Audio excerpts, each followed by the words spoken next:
Alright, welcome back to another game of No Huddle Football. In this game, I'm picking up in the fourth quarter. We have 12 minutes left in the fourth. This is a game using the as yet released set, but it will be coming out soon, the 1978 season in the NFL. The game is Minnesota at Chicago, and this was played September 25th, 1978. I was but a wee lad back then, and the Vikings are up 17 to 10. 17-10. The real score in this one was 24-20. Minnesota won, and we're picking up with 12 minutes left. Minnesota has the ball. First down and 10 at their own 32. They just forced a short punt from the Bears, and we have scoring. There was a rushing TD in the first quarter. So on the first drive of the game, the Bears scored on a rushing touchdown. And then Minnesota came back with a 37-yard field goal on the next drive. No scoring for the rest of the half. A lot of punts back and forth. Actually, there was a score. So Minnesota scored with 2:45. I'm sorry, at the beginning of the second quarter. So just as we moved into the second quarter, they had a 1-yard touchdown run, went up 10-7, and then a lot of punts until we got to halftime. In the second half, Chicago knocked in a 35-yard field goal. That tied the game, and then Tarkenton came down and completed a 14-yard touchdown pass. That was at the end. It was the very last play of the third quarter. And now we are a couple of minutes, actually 3 minutes into the fourth. Minnesota has the ball, and we'll play out the rest of the game here. No Huddle Football, the 2022 NFL season is available right now at clarkandaddisongaming.com, and this 78 season will be available soon. I'm planning to release it on opening weekend, so around the weekend of the 10th. So not this weekend, but the next one. And just testing the game out, making sure everything is okay. It's quite a bit different. There's a lot more running plays than there are in modern NFL seasons. So just trying to make sure that everything translated well. So everything is looking good right now. We are coming up on 28 rushes already for Minnesota and 24 for the Bears. So let's see how this last bit of the quarter plays out.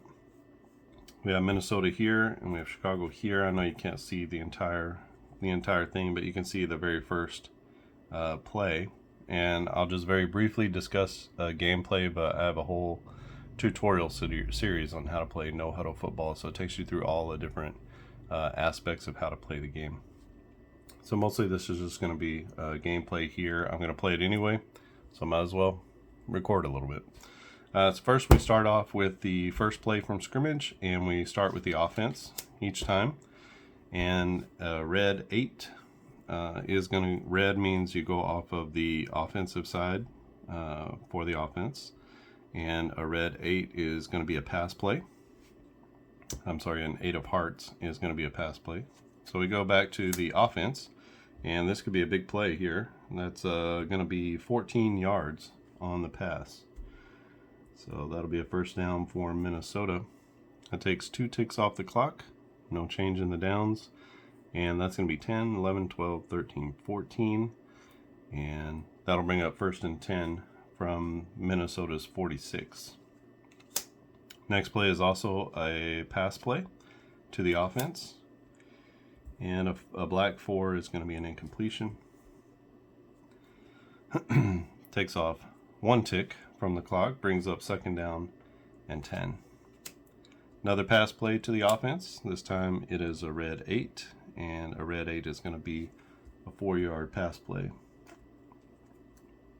So positive yardage, but not a huge gain. Brings up third down. 1, 2, 3, 4. So 3rd and 6 from the 50. And that is a pass play to the defense. So when it's a black card, we go to the defense side, and we see that a black king on the defense, actually a king of spades, is going to be a pass. So then we use the defensive pile, and a 10, a black 10 on a pass is going to be a gain of 12 yards, and that's going to be good for a first down.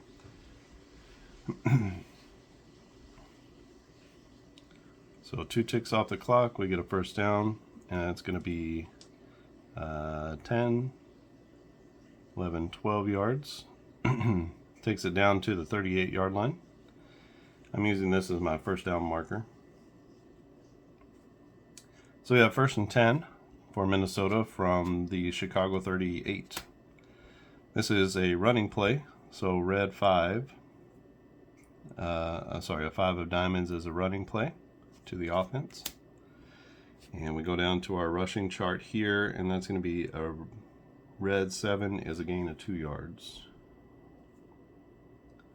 So halfback plunges it up the middle, and that's going to be 2nd down and 8. Actually this is a sack, so it's a 2 of hearts, and that's going to be a sack. And the way we do sacks, we flip a card again, and then we check out our sack play. We have some different charts here, so we have our sacks play. A red 4, so we have red cards and black cards. A red 4 is going to be a sack for -7 yards. So I have a place on the score sheet to keep hold of, keep track of sacks. So we're going to take 2 off of the clock. It's going to be 3rd down and 1, 2, 3, 4, 5, 6, 7. So 3rd down and 10 plus 5, so 15. 3rd and 15. This drive is in danger of stalling out. That's going to be a running play to the offense. A black 10 is going to be a gain of 5. So a conservative call there. And that's going to make it 4th down and 1, 2, 3, 4, 5. 4th down and 10 from the 38. To kick a field goal there would be 55 yards. You can see here their long is 47, so they can't actually kick the field goal. Minnesota is going to do the smart thing. They're just going to punt the ball here.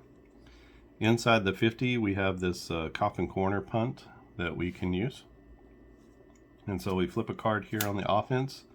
It is a black 4, and so that says 14-yard line. So that means the punt went out of bounds at the 14-yard line. So good kick there from Minnesota, and that will be Chicago taking over 1st and 10 at their 14. We take 1 tick off the clock, and let's say 14 on the punt and out of bounds.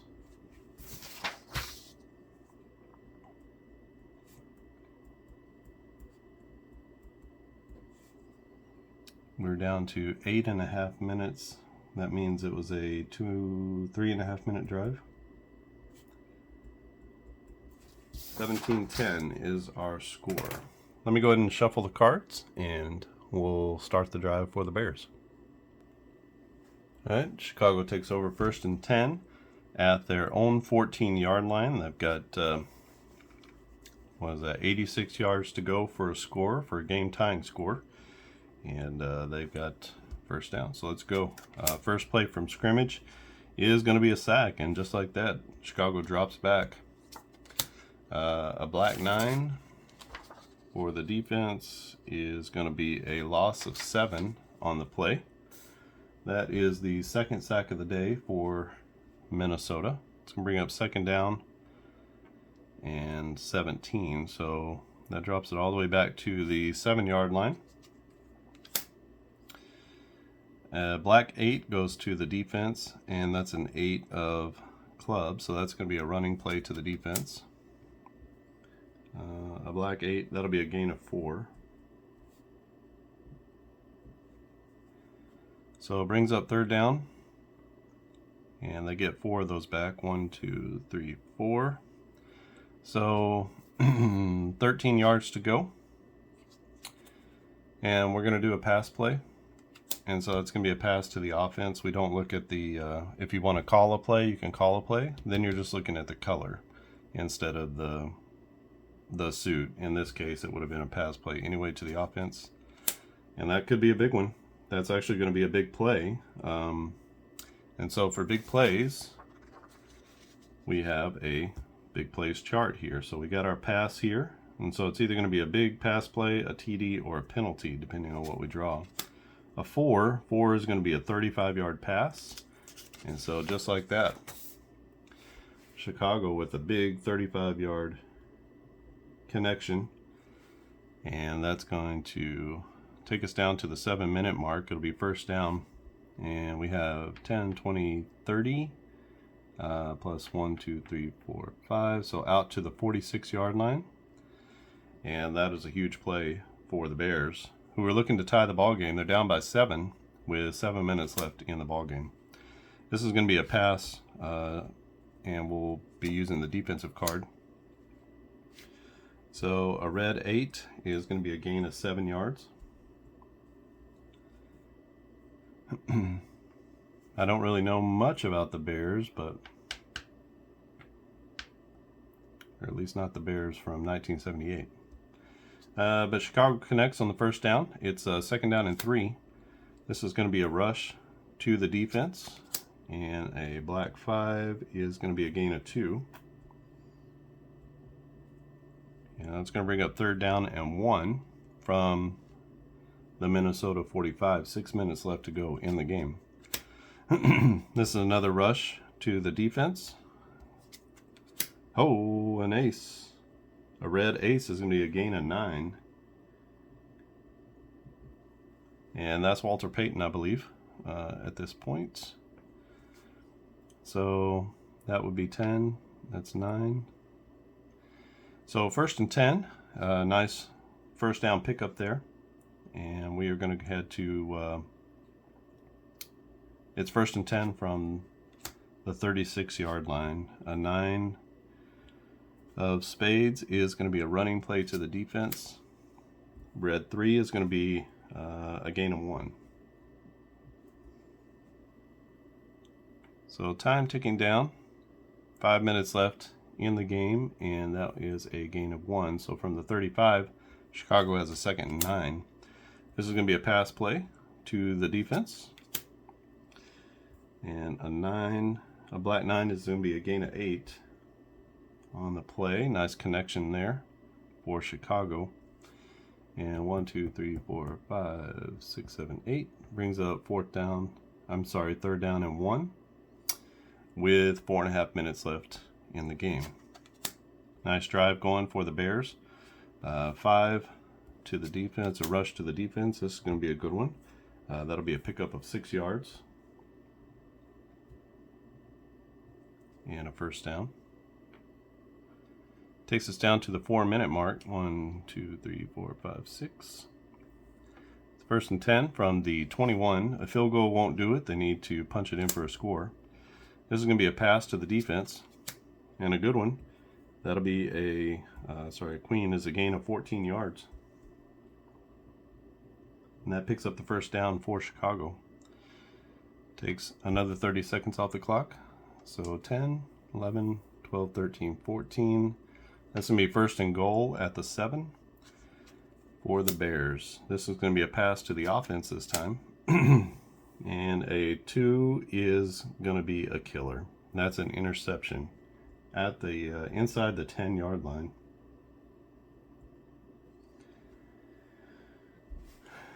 That was a killer.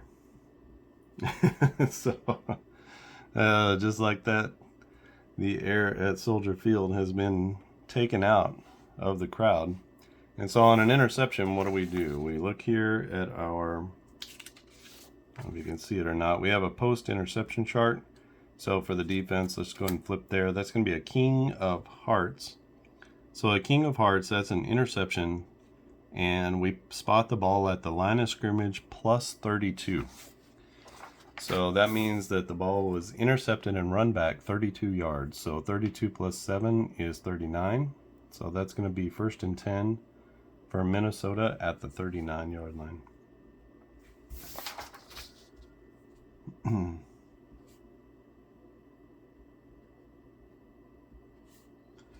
And we are at 3 minutes. So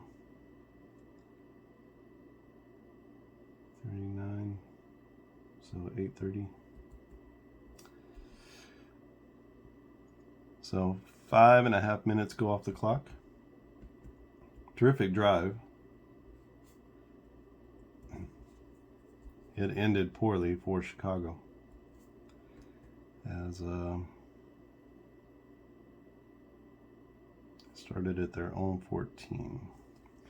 So they start at their own 14. They take the ball all the way down the field to the 7-yard line of Minnesota, and they get that costly interception. Only certain teams get the interception on offense. If they had 6 or 7% or higher interception percentage on offense, then they get the interception on offense, and possibly on the defense as well, although Minnesota didn't have a high interception percentage, so they don't get one on the defense. But if the defense has a 6 or 7% or more interception percentage, they get an automatic INT as well. So it is graded out a little bit by the teams, and Chicago apparently had a pretty high interception percentage in 1978. So Minnesota is going to take over 1st and 10 at their own 39, and that will be with 3 minutes left in the game.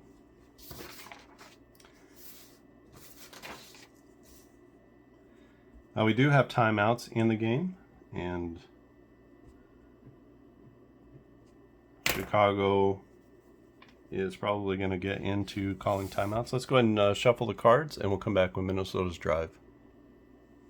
All right, we're back. I do have an automated card shuffler here, you can see. I use that off to the side. That is a hand saver.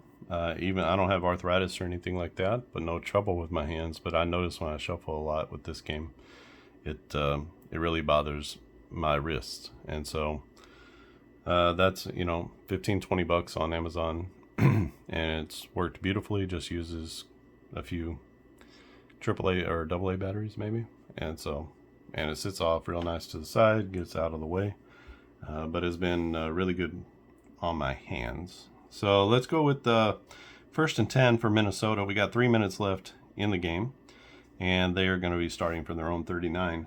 Minnesota's going to choose to run the ball, and when you call out a play again, what you're looking for first is not the number or the value, you're looking for the color. So that's going to be a rush to the red, which means a rush to the offense.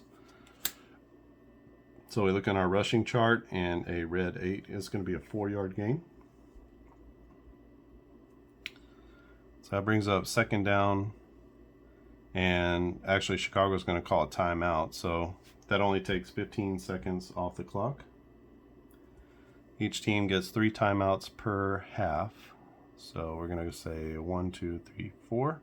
Brings up 2nd down and 6 with 2 minutes and 45 seconds left. It's another running play. This time it's black, so that goes to the defense. A red 5 on a running play is going to be a gain of 3 yards.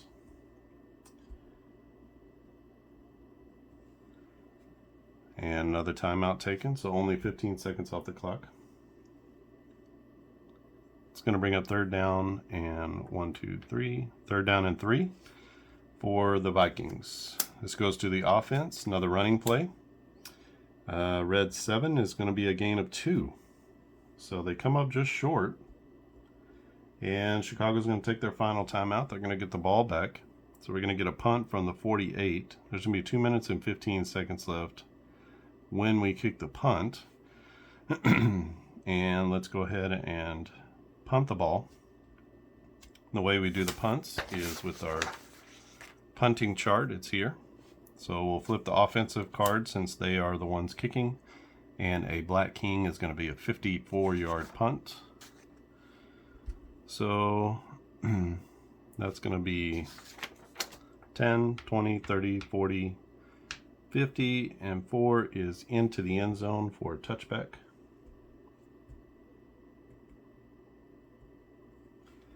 And Chicago will start at their own 20. That takes 15 seconds off the clock. And let me go ahead and get the shuffle. All right, 1st and 10, Chicago takes over. They have 2 minutes left on the clock. We are inside 2 minutes. That's what this red means. So inside 2 minutes in the second and the fourth quarter. If the situation warrants it, is into the hurry up offense. So each play is going to only take 15 seconds, even if you don't have timeouts, which there aren't any timeouts to be able to stop the clock or anything. So Chicago is going to see if they can drive basically the length of the field for the tying win or tying score. This is going to be a pass. Everything is going to be a pass, but this one goes to the defense. And a pass to the defense of 5 is going to be an incompletion. So again, doesn't matter what it is. It's only going to take 15 seconds off the clock. It's a pass to the offense. And also an incompletion. Sorry, it's over here. So 3 is an incompletion. The completion rates back in the 1970s were quite a bit different than the completion rates today. This is another pass to the offense. And a red 7 is also going to be incomplete. So it's going to bring up 4th down. And they have gone 0 for 3 on this drive. Another pass to the offense. And another incompletion. And just like that, 4 straight incompletions leads to a turnover and downs. And so now it's going to be the Vikings taking over. So a turnover and downs, and takes 1 minute off the clock. Minnesota is going to run this one out. And that's going to be your ball game as they take over at the 20-yard line with only 1 minute left. So since they're running the clock out, they're obviously not in a 2-minute situation. So they're just going to be running it out as regular. So it should be 2 running plays here, and that should be it. We're just not even going to worry about this part. So that's going to be a black. So that is a running play to the defense. A red 5 is going to be for 3 yards.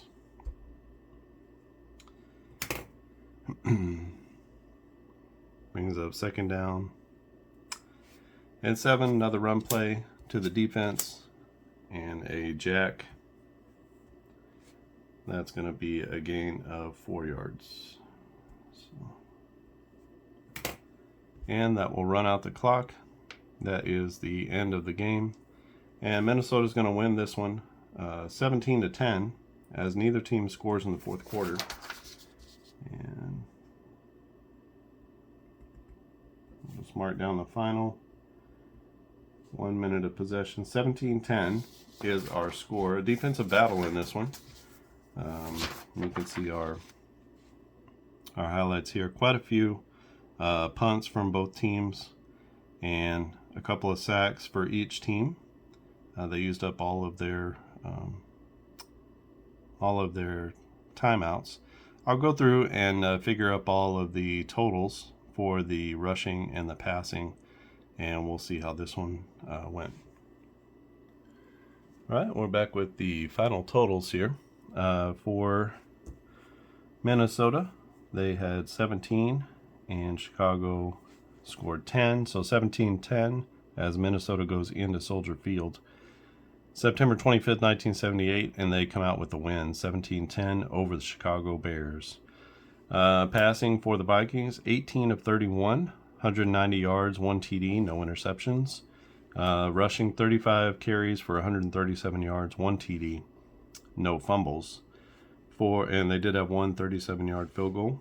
For the Bears, it's 12 of 25 for 148 passing. No TDs, 1 interception that we had here at the end of the game. 29 rushes for 114 yards for the Bears. Notable is this 35 yards for Chicago. They had 2 sacks, 1 penalty for each team. One, I think it was a delay of game for each team. And then they had a 35-yard field goal as well. And we see the breakdown of the drive. So I have the individual plays that you can keep track of, but also you could do the drive by drive. I like to put one on each side of the sheet and just kind of keep track of the game that way. That way you can do drive by drive statistics if you want to, and if that's all you care about, then you can just keep those. If you want to do individual level statistics, you can do that as well.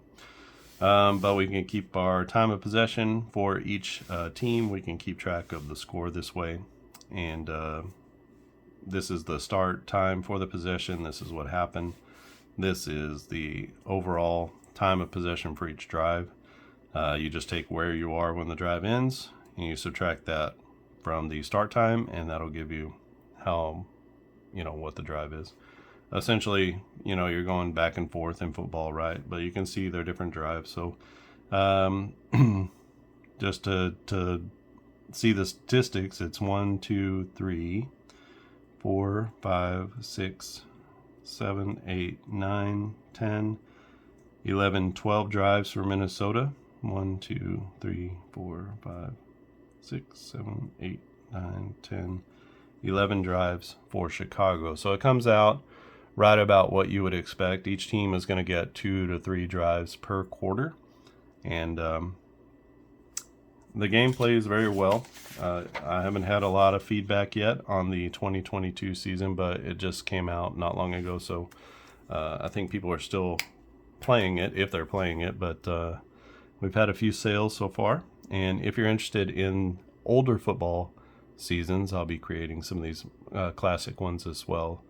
And what I've done is one change that I did make is here on the field goals. You can see that there's quite a bit of difference.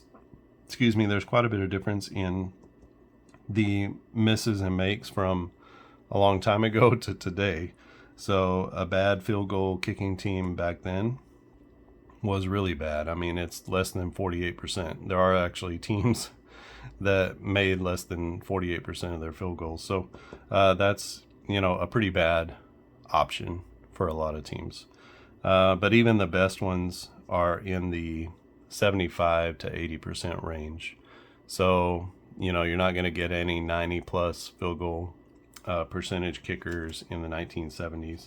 And I assume that as you go back into the 50s and the 60s, that it gets even worse than that. So that's one of the big changes in football. There's been quite a bit of specialization in the kicking game.